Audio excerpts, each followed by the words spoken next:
chapter 31. We're going to talk about Mozart and some of his chamber music in this chapter. Mozart was the most gifted child in the history of music. His dates were 1756 to 1791. You can see it's a relatively short life. He was the son of Leopold Mozart, who was a very esteemed and well-known court composer and a violinist. And his both of his children, he noticed at a very young age their abilities. By age 3, Mozart was performing for people. By age 6, he was composing his own pieces. By age 12, he had written his first opera. So he had an extraordinary talent in the gift of music, not just playing, though he was well known as a performer initially. He began very, very soon to write his own pieces, and people were delighted in him because it was this prodigy that they got to see. One of the things he's well known for is his melodies. They're elegant, they're songful, they're very beautiful, lots of contrasting moods. And one of the other things he's most famous for are his operas, particularly The Marriage of Figaro, Don Giovanni, and Così fan tutte. Those three are very commonly done across the US and across Europe repeatedly. So if you look at each opera house's season that they'll announce each year, their list of what operas they'll be presenting, almost always they're going to have a Mozart opera because it is so popular and such a great fan favorite. He was a very prolific composer of all genres, though, not just the symphony, not just piano music, but also chamber music and concertos as well. So lots of different things that he played. We're going to talk, or excuse me, that he wrote. We're going to talk a little bit about his chamber music, which remember, chamber is going to be for a smaller, anywhere from 2 to 9 or 2 to 12 players. And a couple of names for these chamber music genres might be divertimento or serenade. And they're a little less heavy, they're a little bit more, they're social, they're lighter. And this piece I know you will have heard a little sampling of. This is considered a serenade. It is for a string quartet. Remember what that is, those 4 strings, and also the addition of double bass. This was considered for public entertainment, and it would have been performed outdoors. It is written in 4 movements. The movements are each very short, very intimate, very proportioned. It's called Eine kleine Nachtmusik, or a little night music. So when you listen to this, I want you to see if you hear the mood of the lightness in the air. One of the things I want to point out is this sonata allegro form. And this is a very important form to understand because every first movement in almost every classical symphony, or even the chamber music, string quartets, every first movement of a multi-movement piece, we did learn it was a fast tempo usually, but it's usually in the sonata allegro form. And I want you to understand what that is. It's a little bit more complex and intricate than, per se, like a theme and variations. There's a lot of variety within it, though. So just because the form is something that everybody uses, it doesn't mean they're all going to sound the same. All right. Really fits well to a musical conversation, per se. And instrumental composers loved using this form. All right. So in sonata allegro form, the first movement, which is going to be the longest movement in a multi-movement cycle, the first thing you're going to hear is something called the exposition. You may remember that from the fugue. The exposition was when all the voices stated that main theme in the fugue. So in that sense, it is the first section, okay, but it's different than the fugue. So the exposition is considered the first section in a binary piece. So you've got, I'm going to go to this and then I'll go back. You've got the exposition, then you've got the development, and then the recapitulation. So it's actually a big ABA format, or the ternary format we looked at, okay? So let's go back to here. The first thing you're going to hear is the theme stated in the tonic, or the home key. That's that home bass key. Then you're going to hear a bridge, a transitional passage, and there's going to be a key change that's going to modulate, and then you're going to hear a second theme presented in a contrasting key.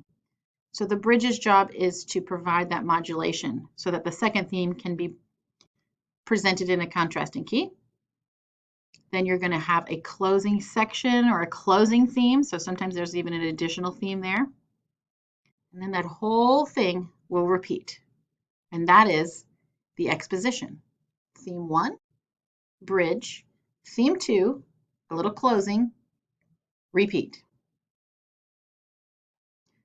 This is a picture of Mozart and his father, the senior Mozart, with his 2 young children, Nannerl and Wolfgang. Nannerl was his sister, who also was a famous performer.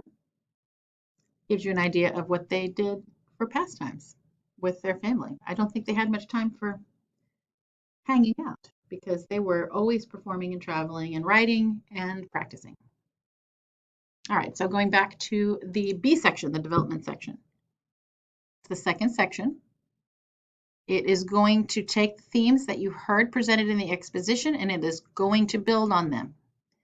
They might do a theme in variations. They might expand them and contract them.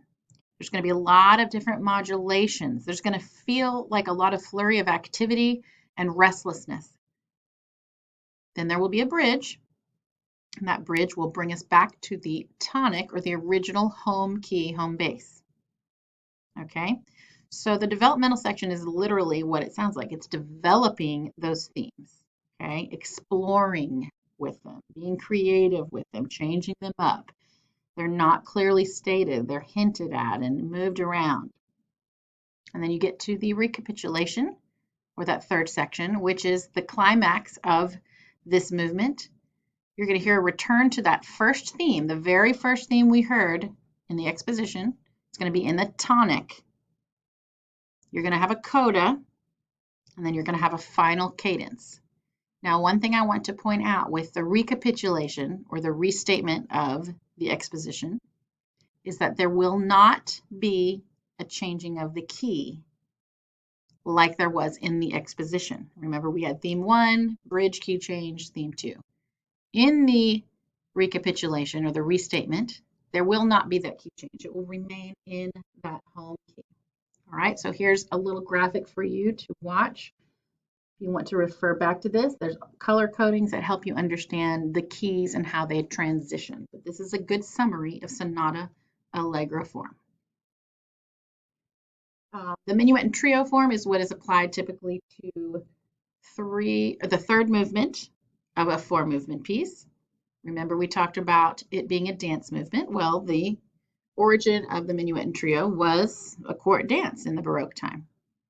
Triple meter, and it's basically a pair of dances, A dance and B dance, and then you repeat the A dance. So that's the minuet and trio.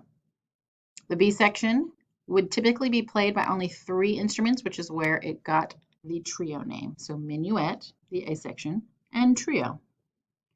A lot of times they would just write da capo at the end of the B section, and that means from the head or from the cap. We would translate that from the beginning, and that just meant go back to the beginning, repeat A. So section A of the music would be repeated. So the internal structure within those large ABA formats would be either binary or rounded binary. You can see that. So you'd have theme 1, then theme 2, or theme 1, theme 2, theme 1. And then you would have subsections after that, repeated, and then you would have that return of A, that main minuet, played this time without repeats. And it was very symmetrical, typically 4 or 8 measure phrases. So it had a really clean cut feel to it. Very, the audience would have been very familiar with this dance. So it was very anticipated and very familiar to them. There's a painting of Mozart. And this is a couple performing a minuet quadrilla, which is very similar to the minuet and trio.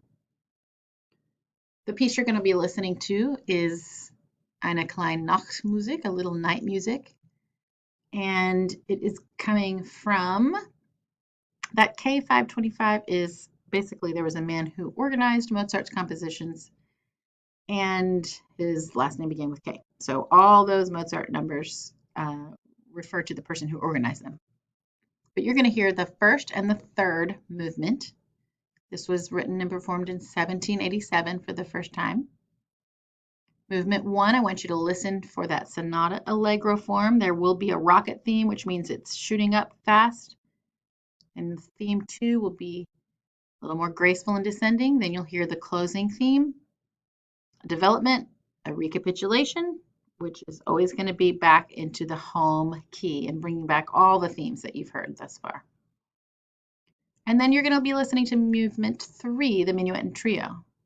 Listen for that triple meter. Listen for rounded binary form. Listen for bright music, very decisive music. And then listen to the trio, very expressive conjunct and a lyrical contrast to that strong A section. The listening guide is here. Follow along. You can follow with the times. If you get lost, that will